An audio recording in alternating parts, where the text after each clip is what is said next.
हिमालय की गोद में कुल्लू की रमणीय घाटी मंद स्वरों से प्रकृति के मधुर गीत गा रही है। यहाँ बर्फीली पहाड़ियाँ, चीड़ और देवदार के घने जंगल, गरजती हुई नदियाँ और जलप्रपात के सुहाने दृश्य देखकर मन नाच उठता है। यहाँ सफेद और गुलाबी फूलों की मधुर मुस्कान, सुहाने खेतों की हंसी, चीड़ और देवदार के वृक्षों का उल्लास दिखाई देता है। अनंत काल से बर्फीली पहाड़ियों से घिरी हुई धरती का ये अनोखा श्रृंगार देखकर कौन प्रकृति की महिमा के गीत ना गाएगा।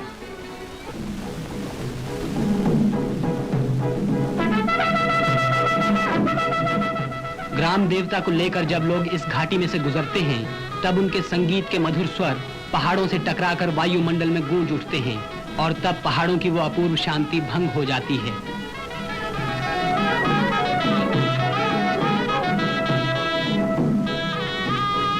कुल्लू देवताओं की घाटी है। यहाँ हर गांव के लोग अपने देवता में विश्वास रखते हैं। गांव में देवता के मंदिर के अलावा उनके गुणगान गाने वाली भजन मंडली भी होती है। उत्सव के दिन देवता मंदिर से बाहर लाए जाते हैं और गांव के भोले भाले लोग उनके सामने संगीत के मधुर स्वरों के साथ साथ झूम झूम कर नाचते हैं। उनके गीतों के सरल स्वरों से सारी घाटी गूंज उठती है। नई सभ्यता की झलक कुल्लू में आज भी नहीं दिखाई देती। वहाँ की नदियाँ अब तक तूफानी गीत गाती हैं।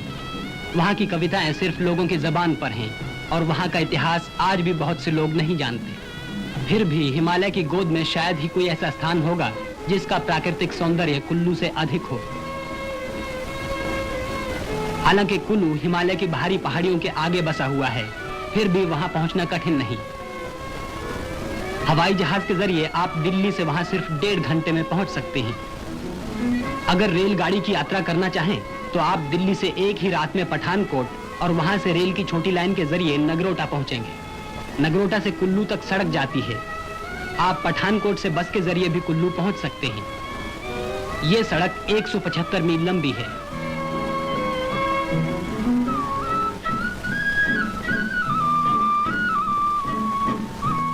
कांगड़ा की सुंदर घाटी में से होती हुई ये सड़क मंडी पहुंचती है।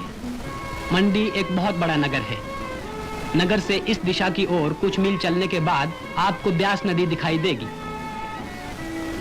मंडी एक प्राचीन और सुंदर नगर है। यहाँ कई भव्य मंदिर हैं। चट्टानों पर खुदाई के सुंदर काम और बाजार के रंगीन दृश्यों ने इस नगर की सुंदरता और बढ़ा दी है। पंडू में ब्यास नदी को पार कर ये सड़क ऊंची चट्टानों और पहाड़ियों के बीच में से होती हुई नदी के साथ साथ आगे बढ़ती चली जाती है। चट्टानों के सकरे रास्ते में बहती हुई घोर गर्जना करने वाली ये तूफानी नदी कितनी भयानक दिखाई देती है। झूले की मदद से नदी को पार करने वाले इन पहाड़ी लोगों को देखिए। इस आदमी की हिम्मत भी गजब की है।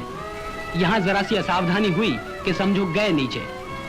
आगे चलकर पहाड़ों के बीच का ये तंग रास्ता खुल जाता है और फिर दिखाई देने लगते हैं पहाड़ी मैदान और सुहाने खेत। इसके बाद आप बजौरा पहुंचेंगे। यहाँ एक ऐतिहासिक मंदिर बना हुआ है। यहाँ से चौड़े मैदान में 9 मील का फासला तय करने के बाद आप कुल्लू के मैदान में पहुंचेंगे। कुल्लू इस घाटी का प्रमुख नगर है। यह नगर ब्यास नदी के किनारों पर बसा हुआ है। ऊंची पहाड़ियों से घिरी हुई ये नदी इस घाटी के ठीक बीच में से होकर गुजरती है। शांत दिखाई देने वाली ये नदी चट्टानों पर से होती हुई चिनार और जंगली वृक्षों की छाया में बहती है। कुल्लू के लोग इस नदी से पूरा फायदा उठाते हैं। ये नदी न सिर्फ सूखे खेतों की प्यास बुझाती है, बल्कि लकड़ी के लट्ठों को जंगलों से मैदानों में पहुंचा देती है। ब्यास घाटी का ऊपरी भाग शायद हिमालय का सबसे सुहाना और हरा भरा स्थान है। 24 मील तक फैले हुए इस इलाके में फलों के बहुत से बागीचे हैं, जिनमें बढ़िया किस्म की नाशपाती, सेब और दूसरे फल पैदा होते हैं।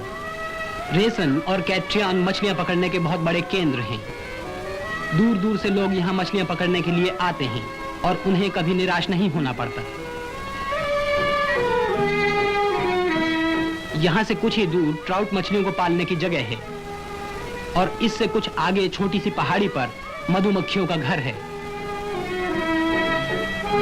यहाँ की पहाड़ियों के आसपास छोटे छोटे गांव दिखाई देते हैं, जिनमें कुछ मकान बने हुए हैं। ये मकान 2 या 3 मंजिल के होते हैं। हर मंजिल में एक कमरा होता है।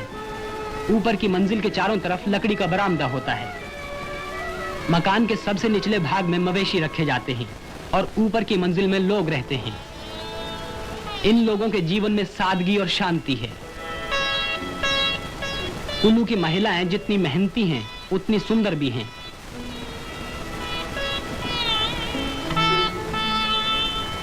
ये महिलाएं खेतों में काम करती हैं और यहाँ के मर्द चरागाहों में हर मौसम का सामना करते हुए कड़ी मेहनत करते हैं।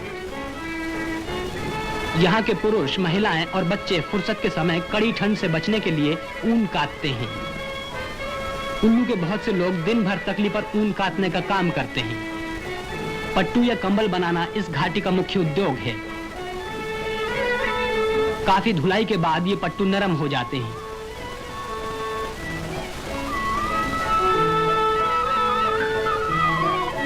कुल्लू में पानी की कमी नहीं। इस घाटी में कई जल चक्कियां हैं जिनसे अनाज पीसा जाता है। कुछ तरक्की पसंद लोग चावल की भूसी हटाने के काम में नई मशीनों का उपयोग करते हैं। यात्रियों के लिए कुल्लू स्वर्ग के समान है। पहाड़ों पर चढ़ने वाले ऊंची चोटियों को देखकर फूले नहीं समाते। कुछ कम साहसी लोग इस घाटी में ही अपना मन बहला लेते हैं।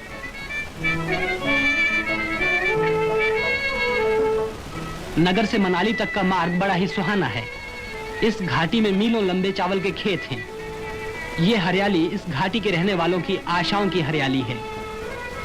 बर्फ से ढकी हुई पहाड़ियों के बीच खेतों में अनाज काटते हुए लोगों को देखकर आप उनकी खुशी का अंदाजा लगा सकेंगे। आप यही सोचेंगे कि प्रकृति की छाया में हम यहाँ इसी तरह विहार करते रहें।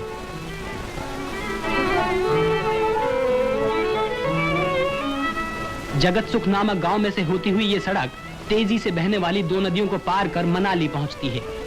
मनाली एक बड़ा ही सुंदर स्थान है। यहाँ देवदार के घने जंगलों में 700 वर्ष पहले बनाया गया डोंगरी का मंदिर है। मनाली से यात्रा शुरू कर दर्रा रोहतांग में से होते हुए लोग पुराने जमाने से लाहौल और लद्दाख की मंडियों में व्यापार करते आ रहे हैं। ब्यास नदी के किनारे किनारे कोटी तक की यात्रा में आप आनंद का अनुभव करेंगे। लाहौल के मैदान से लोग भेड़ों के जरिए इसी रास्ते से अपना माल कुल्लू की मंडी में पहुंचाते हैं।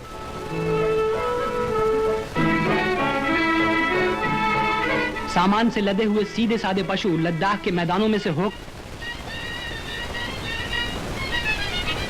ये टेढ़ा मेढ़ा रास्ता इस दर्रे के उस ऊपरी हिस्से तक पहुंच जाता है जो ब्यास नदी के उद्गम स्थान के पास है। 40 फुट की ऊंचाई से उछलती हुई ये नदी 350 मील का सफर तय करती है। अक्टूबर महीने में पहाड़ी इलाकों के लोग इसी रास्ते से ऊन, नमदे और कंबल जैसी चीजों को कुल्लू में होने वाले दशहरे के मेले में पहुंचा देते हैं।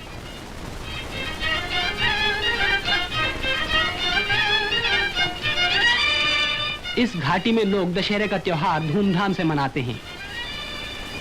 उस दिन देवदार के वृक्षों से घिरे हुए कुल्लू के मैदान में घाटी के सभी देवता लाए जाते हैं। इन देवताओं में रघुनाथ जी प्रमुख हैं। मेले के मैदान तक जाने वाली हर सड़क और पगडंडी पर रंग बिरंगे कपड़े पहने हुए लोगों की भीड़ लग जाती है। ये लोग जुलूस के रूप में अपने ग्राम देवताओं की मूर्तियों को मेले में ले जा रहे हैं। पहले दिन गहनों और रंग बिरंगे फूलों से सजे हुए रथ में रघुनाथ जी की मूर्ति रखी जाती है। इस रथ यात्रा में सभी लोग उत्साह से भाग लेते हैं। भजन मंडली के गीतों से आकाश गूंज उठता है। रथ कुल्लू के मैदान की ओर आगे बढ़ता जाता है। कुल्लू वासियों के साथ रूपी और सांगरी के राजा घाटी के देवता के प्रति अपनी श्रद्धा प्रकट करने के लिए आए हैं। मेले में हाथ के कटे हुए सूत के कपड़े, यहाँ के बने हुए दुशालों और कंबलों का खूब व्यापार होता है।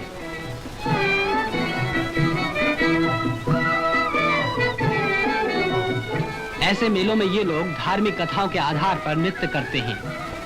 यहाँ लाहौल और तिब्बत के नट लोग भी अपना कमाल दिखाने में पीछे नहीं रहते।